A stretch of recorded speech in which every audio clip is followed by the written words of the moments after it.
இன்றைக்கி நம்ம பார்க்க போகிறது ஒரு ரெசிபி வீடியோ தான் பார்க்க போகிறோம்.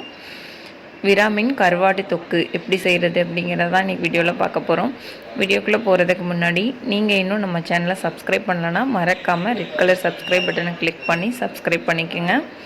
பக்கத்துலேயே இருக்க பெல் ஐக்கானையும் கிளிக் பண்ணி ஆளுங்கிற ஆப்ஷனை செலக்ட் பண்ண மறக்காதீங்க. தேங்க்யூ. வீடியோக்குள்ளே போகலாமா?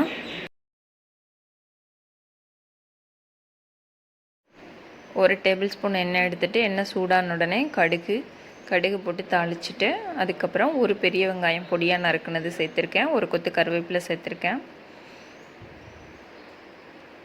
ஒரு பெரிய தக்காளி, ஒரே ஒரு தக்காளி மட்டும் ஆட் பண்ணியிருக்கேன். இது எல்லாத்தையும் ஒன்றா நல்லா வதக்கிக்கலாம்.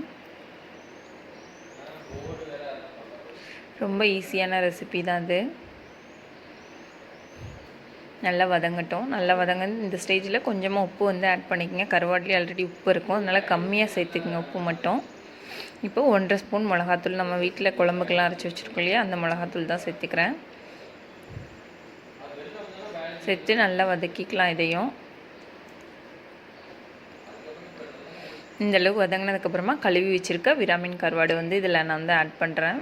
கருவாடு நல்லா தண்ணியில் ஊற போட்டு நல்லா கழுவிடுங்க. வெந்நீரில் ஊற போட்டு கழுவுனிங்கன்னா சீக்கிரம் குக் ஆகும். அதில் மண்ணெல்லாம் இருக்கும், அதனால் ரொம்ப நல்லா கழுவிடுங்க. நல்லா வாஷ் பண்ணிவிட்டு அப்புறமா குக் பண்ணிங்கன்னா தான் நல்லாயிருக்கும். எல்லா கருவாடுமே இந்த மெத்தடில் நீங்கள் செஞ்சு பார்க்கலாம். நல்லா டேஸ்ட்டாக இருக்கும். ட்ரை பண்ணி பாருங்கள். இதுக்கப்புறம் நம்ம இதோட என்ன சேர்க்க போகிறோன்னா, கொஞ்சம் வதங்கட்டும். நல்லா இது வதங்கினதுக்கப்புறமா நம்ம இதோட தேங்காய் பால் சேர்க்க போகிறோம். தேங்காயும் சோம்பும் மட்டும் அரைச்சி சேர்த்துருக்கேன். ஒரு 1/2 மூடி தேங்காய், 1 டீஸ்பூன் அளவு சோம்பு சேர்த்து அரைச்சி இதோட நம்ம ஆட் பண்ணிக்கலாம். அப்புறம் கொஞ்சம் தண்ணி சேர்த்துக்கலாம். தண்ணி சேர்த்து இப்போ மூடி போட்டு இதை வேக விட்டுறலாம்.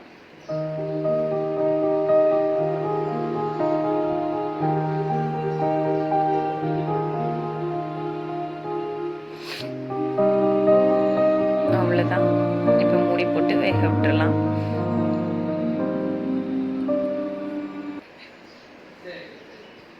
நல்லா ட்ரை ஆகிற வரைக்கும் அதை நம்ம குக் பண்ணணும். இங்கே பாருங்கள், நல்லா வந்திருக்கு. ஓரளவுக்கு நல்லா ட்ரை ஆகிடுச்சு. இங்கே பாருங்கள், கருவாடு எல்லாமே நல்லா வெந்திருக்கும்.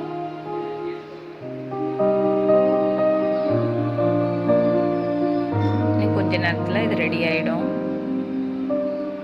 இந்த ஸ்டேஜில் நீங்கள் வேணும் உப்பு காரம் வேணால் செக் பண்ணிக்கோங்க. செக் பண்ணிவிட்டு கொஞ்சம் எதுவும் ஆட் பண்ணணும் அப்படின்னா நீங்கள் ஆட் பண்ணிக்கலாம்.